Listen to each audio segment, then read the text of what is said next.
Hello, everyone. Thank you so much for joining us. Just to let you know, we'll start the presentation in about 1 minute.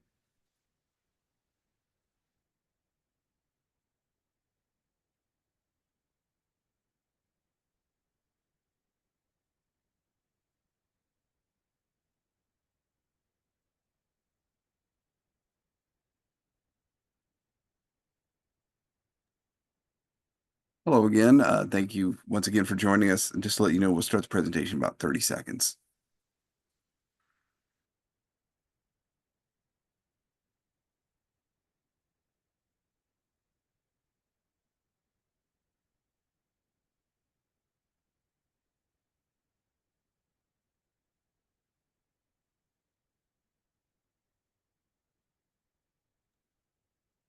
An official hello, everyone, and welcome to today's Safety and Health Magazine webcast, Psychology and Metrics of a Hand Safety Program, How Behavioral Insights and Statistics Can Protect Your Workers, sponsored by Superior Glove.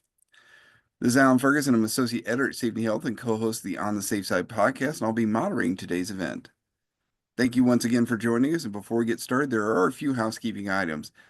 As a disclaimer, the views of today's speaker and organization are their own and do not necessarily reflect those of the National Safety Council or Safety Health Magazine. Any mention of a commercial enterprise, product, or publication does not mean the Council of the magazine endorses those items. After today's presentation, we'll conduct a question and answer session with our speaker. If you have a question, click the Q&A button at the bottom of your screen, type your question, and press the send button. We welcome your questions at any time during today's event. You don't have to wait for the Q&A to begin. We might not get to every question, but the good news is unanswered questions will be forwarded to today's sponsor. Also, after this presentation, you'll be asked to complete a brief evaluation survey, and I'll tell you more about that a little bit later. Just to let you know, this webcast will be archived so you can access it after today's live event. To view this webcast and all of our past webcasts, please visit safetyandhealthmagazine.com/events, so you may also receive a link in our post-event email.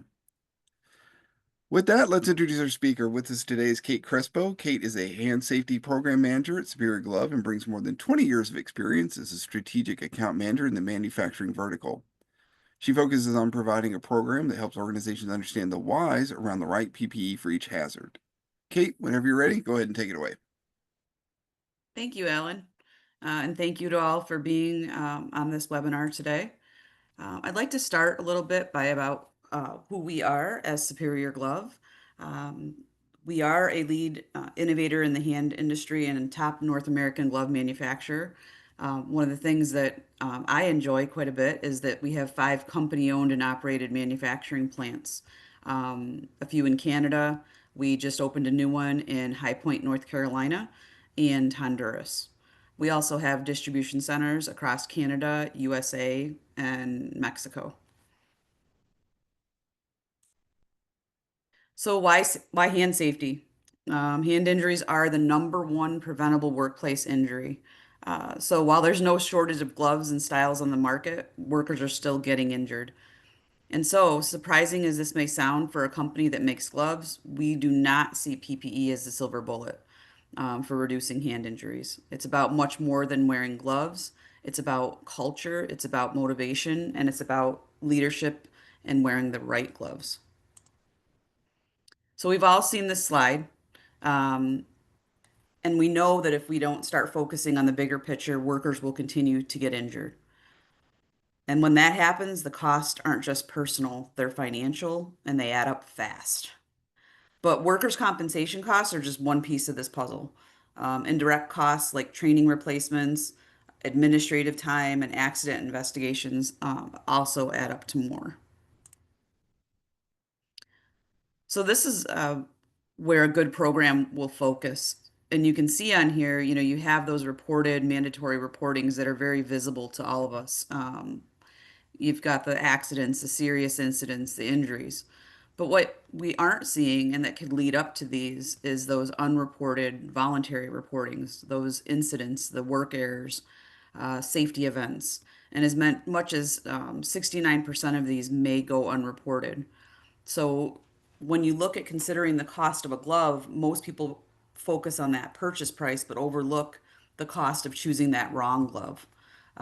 This is the iceberg effect. On the surface, you have the tip of the iceberg, which is the purchase price of the glove. Beneath the surface, that's where the real costs come in, the hidden costs. Indirect costs can include time and money spent investigating an accident, lost worker productivity, training or employee replacement, damage to overall morale, which can lead to absenteeism, and the deterioration of the company's goodwill amongst workers and in some cases the public. So change starts at the top. Um, Genuine culture change in hand safety is not a bottom-up initiative, but requires proactive leadership. While individual worker errors can happen, it's crucial to understand that the overall risk environment is predominantly shaped by management decisions and policies. The culture of safety must be nurtured and encouraged among all workers, fostering an environment where hand safety is shared responsibility and integral part of daily operations. But how do you get employees to think in ways that will make them act in safer ways? So here's the concept with nudges. And then you look at the two thinking systems. So system one is fast and intuitive. System two is slow and thoughtful. Our brains have two main systems that guide our decisions. The thought-based system is slow but thorough. It takes time to plan, consider risks, and evaluate different paths before acting. This is a system that leads us to read the safety manuals and think twice about handling hazardous materials. The instinct based system is the opposite. It is about quick reactions, gut feeling, and immediate responses. It's the system that makes you instinctively pull your hand away from a hot surface, but it also might lead you to remove safety gloves because they're uncomfortable. Sometimes all you need is a simple, intuitive communication tool, such as a traffic light.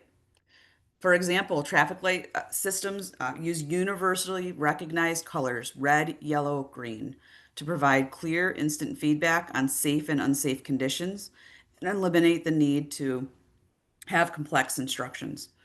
Traffic light systems can be applied to various industry settings, such as machinery zones, high risk areas, and offer simple, effective solution that works across the language and literacy barriers. Caution tape is another good one. It gently pushes individuals toward making the decisions that are in their best interest. Um, there's nothing physical there to prevent them from going over that line, just a simple black and yellow line. However, everyone naturally recognizes that beyond this point, there is some kind of danger. Biases, right? Biases like overconfidence, confirmation, and recency bias can lead to overlooked hazards and skipped safety steps. Recognizing them is the first step toward prevention. Consistent training and structured safety checklists help override instinctive biases, ensuring risks aren't ignored or underestimated.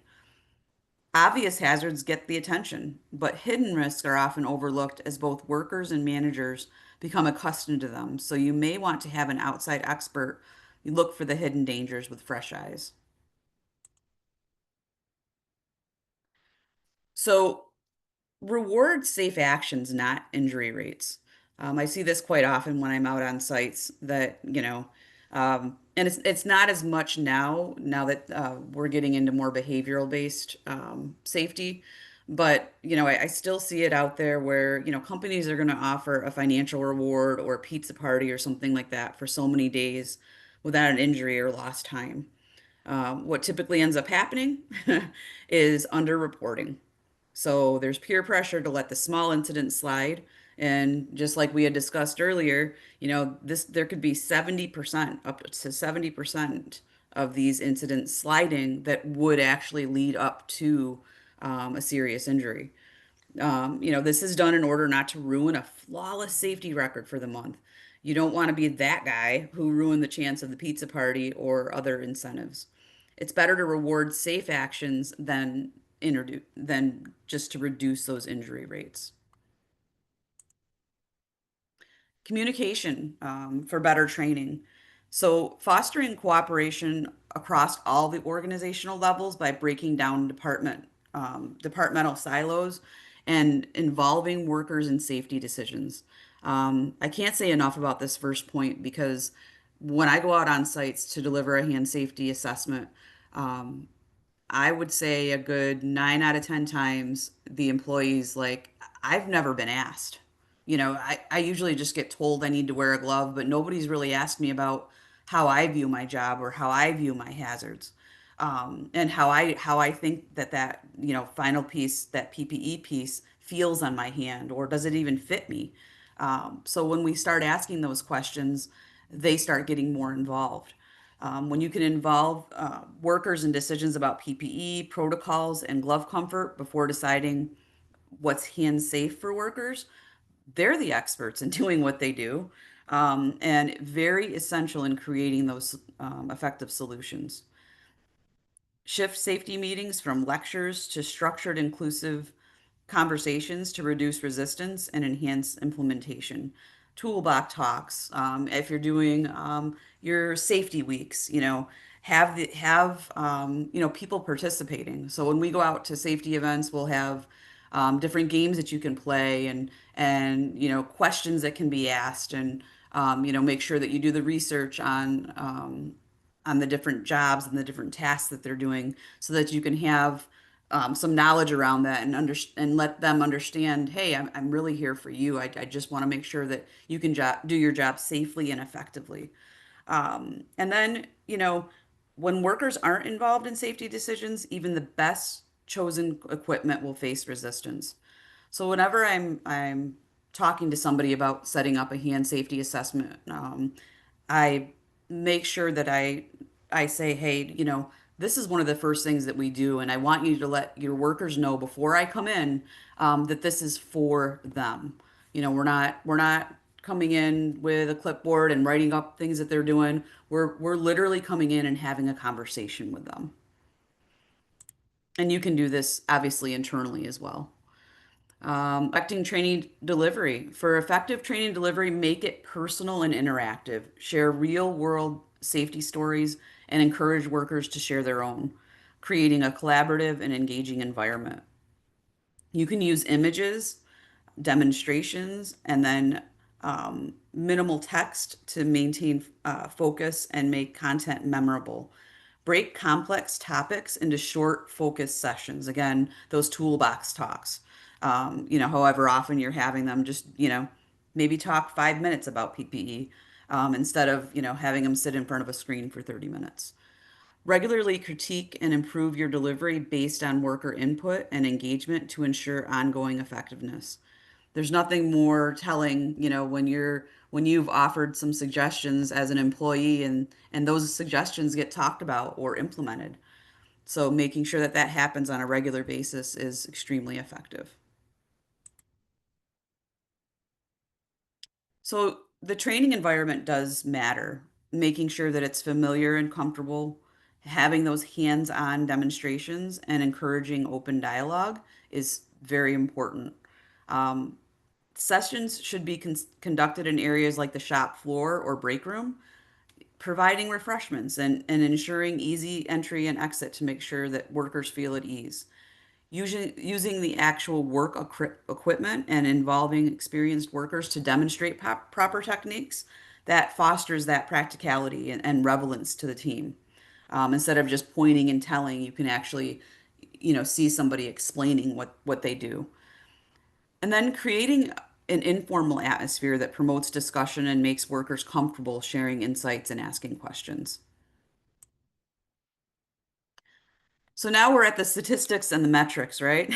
So the purpose of keeping hand safety metrics is not to show how safe workers were in your company over the last year or the last quarter, or even if they're safe this morning. Metrics must show you two things. One, how to save the workers' hands in the future, and if you're actually accomplishing those goals. So it's great to have metrics, but if the goals aren't actually being accomplished, then maybe we need to go back and revisit, what we've been working with for the past year. That's where we're going to find the key difference between lagging and leading indicators.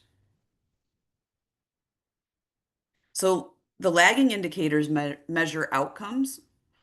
Metrics like the number of monthly injuries reflect the past incidents and show where safety has failed. Leading indicators track proactive efforts. Metrics such as training hours highlight actions taken to prevent injuries and improve safety. In short, lagging indicators show you the past, Leading indicators attempts to show you the future and focus on injury prevention.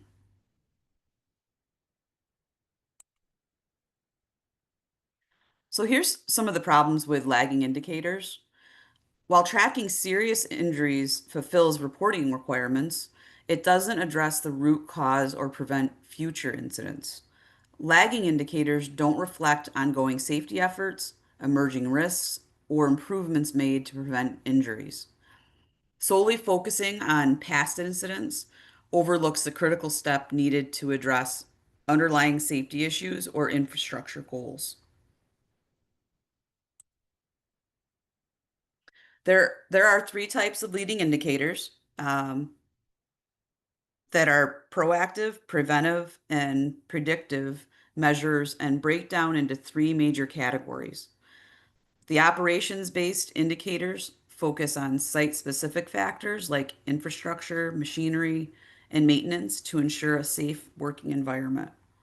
A systems-based indicator measures administrative efforts such as training, staffing, monitoring, and forward planning, which can scale from facility to corporate levels. Then we have the behavior-based indicators tracking the workplace actions, including PPE usage,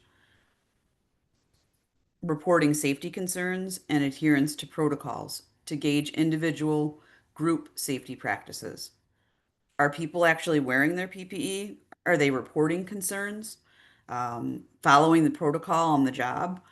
There are many, different types of equipment out there now or apps that can help you with that, reporting incidents, just simply scanning a QR code and entering information. So there's many tools that are out there that can help around this area as well. So the golden rules of data collection.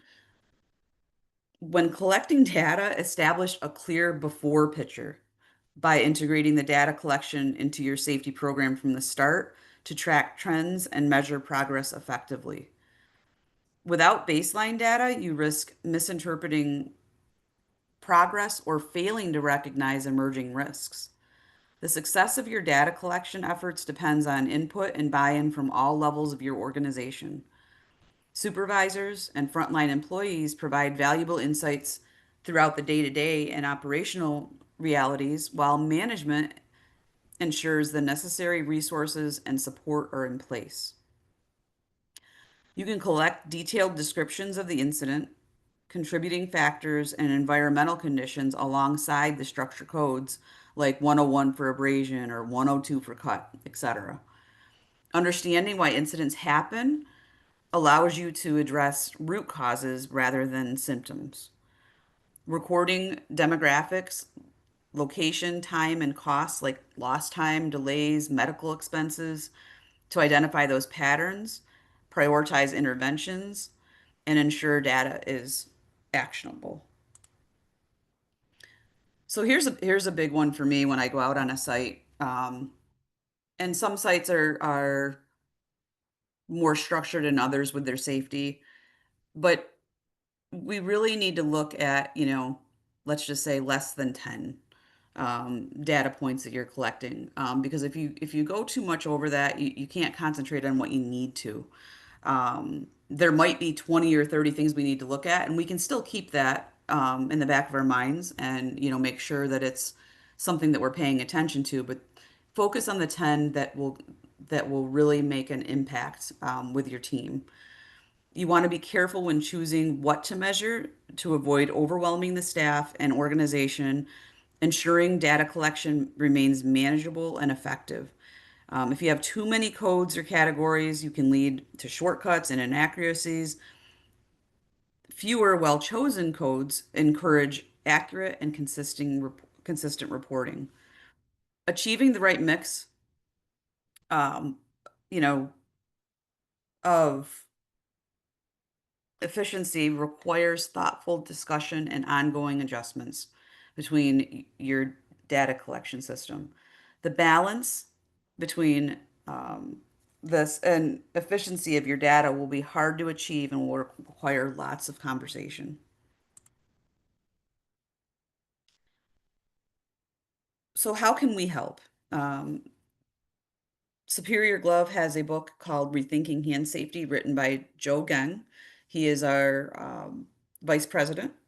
And the book doesn't go into gloves. It truly goes into the safety culture at a location. This is available. You just have to, email me once you get my email at the end of this session. And I can send you either a digital copy of the book or a hard copy. And then we have these booklets that can help as well, available on our website under resources. And one of the things that my safety managers talk to me about is, how do I know that that glove is the right glove for the right task? How do I know that I'm not putting a glove on the floor that shouldn't be there? So these books can help. I mean, in the steel mill applications, HVAC, construction, oil and gas, sawmill, underground mining, it breaks those gloves into tasks and hazards so that you can know, oh, okay, this is the type of glove I need for that area. In a good hand safety program, you're going to have a template. So whereas we typically focus on cut, that might not be the root cause of some of your incidents. Maybe the cause is puncture. So maybe they were punctured and then it ripped. Um, that's not a cut. That's a puncture to the hand. So when you're looking at a good template for a task, you want to make sure that you're hitting at least the big three, right? You're hitting those cuts, punctures, and abrasions. So making sure that you have that listed out for every task on your work instructions, JHAs, JSAs, SOPs, making sure that that language is in there is extremely important. And we can help you with that as well. Um, Creating a culture of safety is part of our free on-site hand safety program that helps companies address, not just the safety controls, and not just PPE. We want to make sure that safety managers eliminate as many hazards as possible before hand protection decisions are made. This saves workers from preventable injuries, it saves money, and it makes it easier for workers to do their job efficiently. So when we look at this, I as a manufacturer could give you the best glove possible. But if you have several of the action items that we had talked about um, through the program and through the webinar today, if they're not going to wear the gloves, if they don't have access to the gloves, if the gloves don't fit, maybe it's repetitive work or machine guarding. Maybe those are some of the things that you need to look at before you look at changing gloves. Um, so I know that I went through this pretty quickly, but we always like to leave time for questions around the hand safety program or around any kind of nudges that we can help your team with. So with that, I will take it back over for questions. Well, thank you so much, Kate, for this wonderful presentation. Before we start the Q&A, we want to remind everyone the evaluation survey we're asking you to complete. The survey will open in a different screen after this webinar. Your input is important because it does help us improve our future webcast. And just to let you know, you will receive a post-event email with resources from today's event. And once again, if you want to ask a question, click the Q&A button at the bottom of your screen, type your question, and press the send button. I First question, somebody's asking, how can I sign up for a hand and safety assessment? So you'll be getting an email within a day or two with my information on it. Simply reply to the email and let me know that you are interested in a hand safety program. Our next question, how do I schedule a hand safety program for my or I guess the next question, is there a cost to this hand safety program? So we work with your current PPE distributors and do not charge for the program. So the the thing that we ask with these programs is that we have somebody dedicated to walk us through um, the program because we're on site multiple times, and it's just important, to have somebody there. But there's no monetary cost to the program other than making sure that that you're with us on site and that you're dedicated to the program. The next question, we work through certain distributors. Can this be accommodated? Yes, we will work with the distributors that you're currently working with. So, we do not sell direct. Superior Glove does not sell direct. So, again, we're coming in just to help your team. On the back end of things, should you choose some of our gloves, you can just use your current distributor. And once again, if you'd like to ask a question, press the Q&A button at the bottom of your screen, type your question, and press the send button. So our next question, have you noticed a greater awareness of hand safety over the years? I have. I definitely have, and I think that has a lot to do with the internet, having more resources available, and the changes in gloves, right? So it used to be if you needed a high cut glove, you'd have to wear a mitt and you'd be kind of you didn't really want to say anything. You just did your job with the glove that you had, even if it was causing incidents, because you didn't want something thicker to impede your work.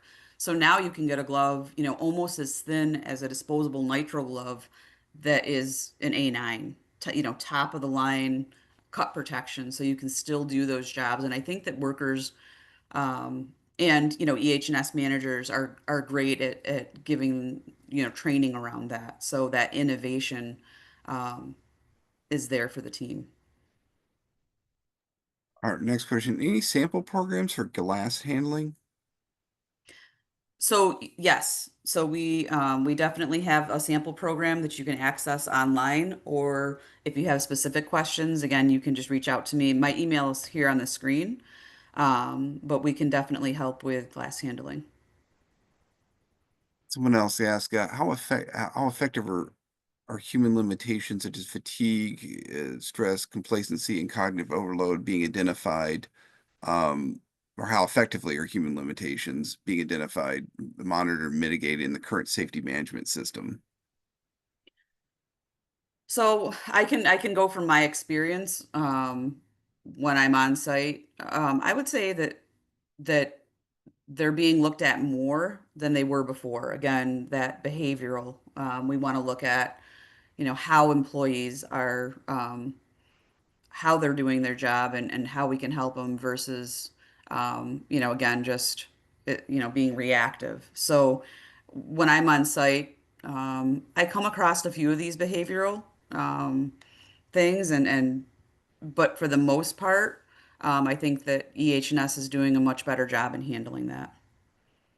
Our next question, do you have a glove that can withstand the puncture pressure of a framing stapler? So interesting. We have a glove designed for left or right hand, and it's actually I shouldn't say it's a glove. It goes over a cut glove that has pieces on it that will deflect either staplers or a nail gun. It's really interesting, and so whoever this is, definitely email me, and I'll make sure that you can take a look at it. Our next question, in your resource center, I see the different types of hand safety guides. Do you have something geared toward wire handling? Is that wire handling? Wire, yes, wire handling, sorry. You'd be looking at a glove that was, high on abrasion and high on puncture. And again, myself or anybody on my team could walk you through the right glove that you would need for that application. We do have several. Uh, and our next question, what type of impact gloves are available? That might be a quite a few, I would imagine. We have several impact gloves available. So impact goes from 1 to 3 on the ANSI standard. So depending on your application, that would be where we look. I mean, you can get impact gloves, like an impact one, on a glove again that's barely thicker than a nitrile disposable glove. So obviously, that's not going to be a 3, that's going to be a 1. But again, it's so much more comfortable now to wear something, especially if you're just having, occasional hits to the back of the hand. There was a question about when employees do not understand the ANSI numbers, is there a easy way to convey what those numbers mean? Yes, so I have an ANSI, I call it my ANSI cheat sheet. and we can even co-brand those for your company. So the ANSI cheat sheet shows in very simple terms how it goes from 1 to 9. It even shows underneath there, for cut anyway, where you would use those types of gloves. And again, it's great for like a toolbox talk, or if you wanted one of us to come in and give a training, we would be more than happy to do that as well. Next question. In your experience when dealing with senior employees, what is the best approach to get them more involved?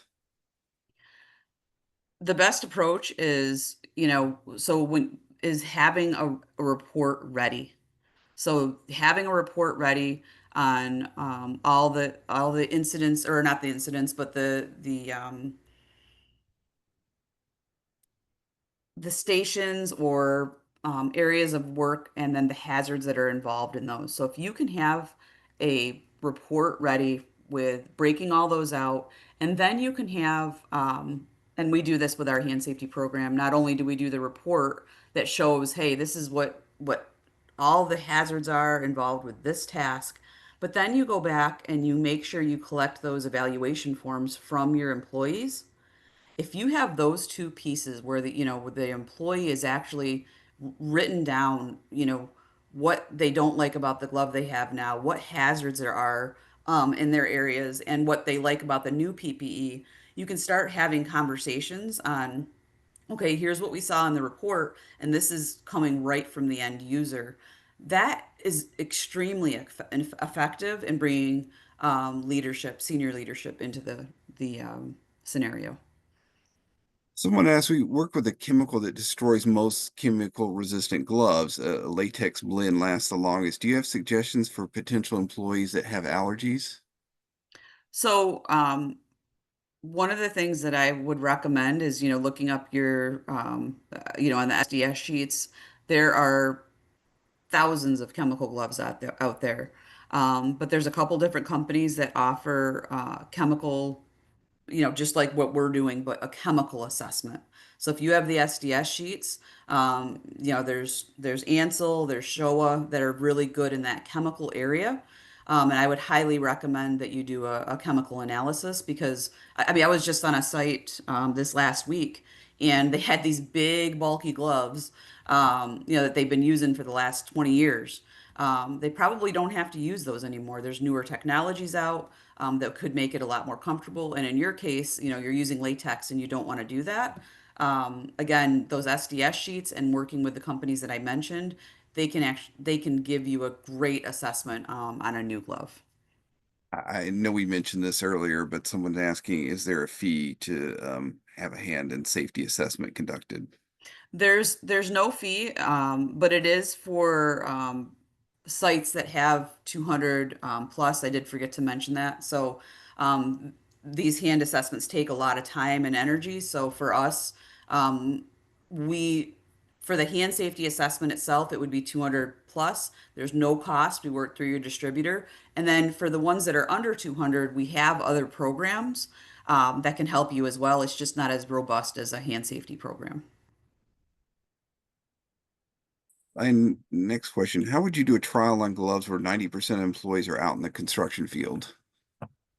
So I've actually done this quite often. So when we start, and it doesn't matter if it's construction or if it's, an in-house facility, we have an Excel sheet that follows that process all the way through. So, you can hand it out to supervisors, and then they know, we'll make sure we have the names of the people they hand it out to on their team, and then we track that. So they get their own bags with eval sheets.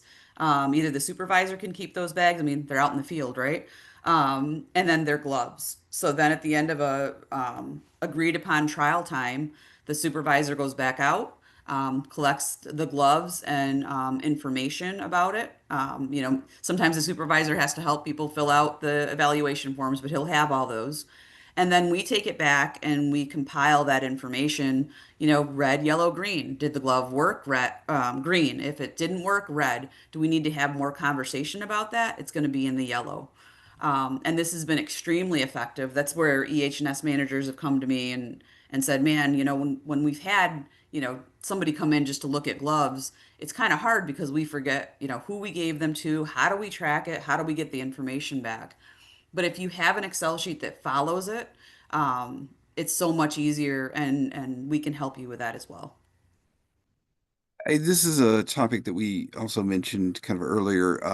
If I have some workers who are just aren't, this is I had a question myself, which is if you have some workers who aren't comfortable with gloves that are chosen, what are some next steps for getting them into the right glove?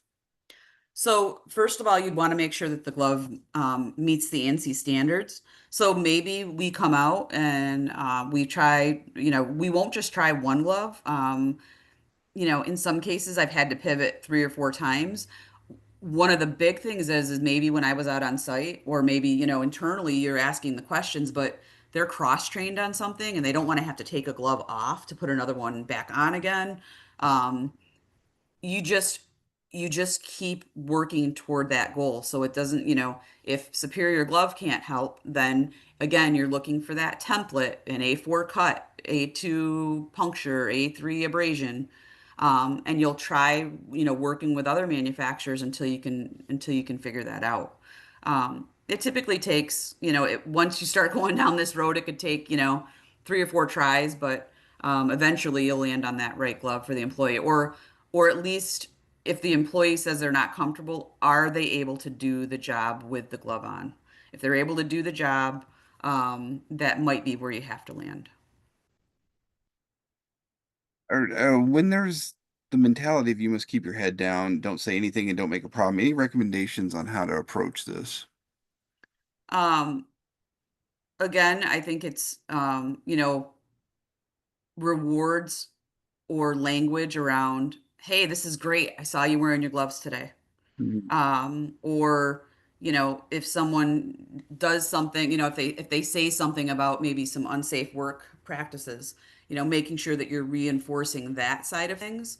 And it doesn't change overnight, so that kind of a safety culture doesn't change within a week or 2 weeks. It may take a much longer time, but if you keep reinforcing those good habits, in my experience, things will turn around.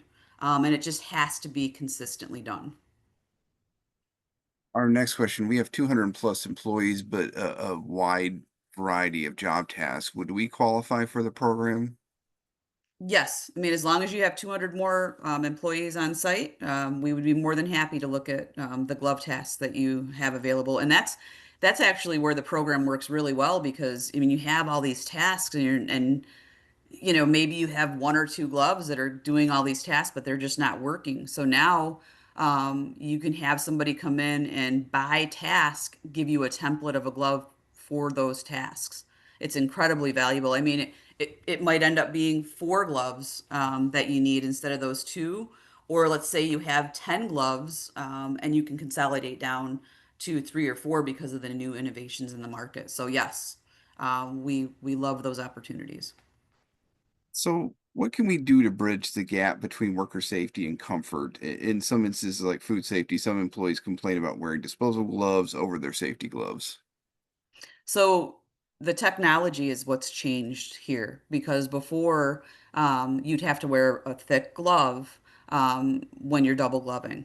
Now you can have an A9 glove in food safety, and it's super, super thin. So it's 21 gauge. Again, obviously it's going to be thicker than a nitro glove, but not by much. So they can put their disposable gloves right over that glove. And it also has another benefit because it wicks up that sweat. So a lot of times when I go out on site, people are like, "Ah, can you do anything about the sweat?"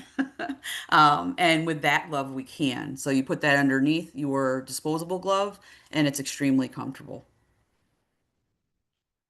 Well, I know we've covered quite a bit here. Any final thoughts? Any things left unsaid that we haven't gotten to? Nope, just if you are interested in the hand safety program, please reach out. And if you're not interested in the full-blown program and you just need some help, we'd be more than happy to help you and your team. Looks like we don't really have any more questions. Are you fine to wrap up here? Yep. Yeah. Well, yeah, Thank you, once, everybody. oh yeah, once again, I'd like to thank our awesome presenter, Kate Crespo, the entire team from our sponsor, Superior Glove, and of course, all of you who joined us today. Take care and have a safe day.